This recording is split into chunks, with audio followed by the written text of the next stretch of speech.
दे दे तो गोदिया में जोड़ लाना करे छठी माई के पूजन मांगे मुखड़ा उदास कहे लाग हो गे सोनामा रूसी कहे बैठल हे गणवा गे जान मुखड़ा उदास कहे लाग हो गे सोनामा रूसी कहे बैठल हे गणवा गे जान दे दे तो गोदिया में जोड़े लाना करे छठी माई के पूजन मांगे जान जान गे दे दे तो गोदिया में जोड़े लाना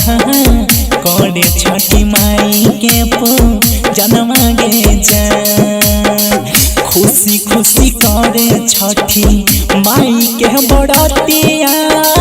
पूरा हो तो तोहरो सपना मांगे जान खुशी खुशी करे छठी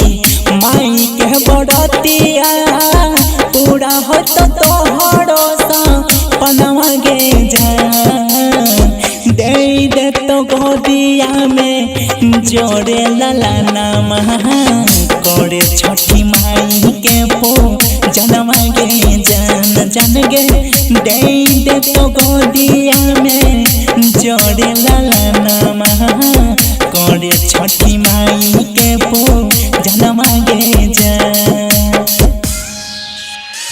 दे दे तो गोदिया में जोड़े लाना सचिन रिकॉर्डिंग स्टूडियो सहरसा करे छठी माई के पूजन मांगे जान म्यूजिक बाय डिविलियर्स करे छठी माई के पूजन मांगे जान दिया बाजरई है धनी धूप अगरबत्तिया छठी घाट जइबै दोनों संग मांगे जान दिया बाजरई है धनी धूप अगरबत्तिया छठी घाट जइबै दोनों संग मांगे जान दे दे तो गोदिया में जोड़े लाना करे छठी माई के पूजन मांगे जान जान गे दे दे तो गोदिया में जोड़े लाना छठी माई के कहरे पूजन मांगे जान जाई के बचरिया से लइबो फल हरिया पूजा के सभे मन मांगे जान जाई के बचरिया से लइबो फल हरिया पूजा के सभे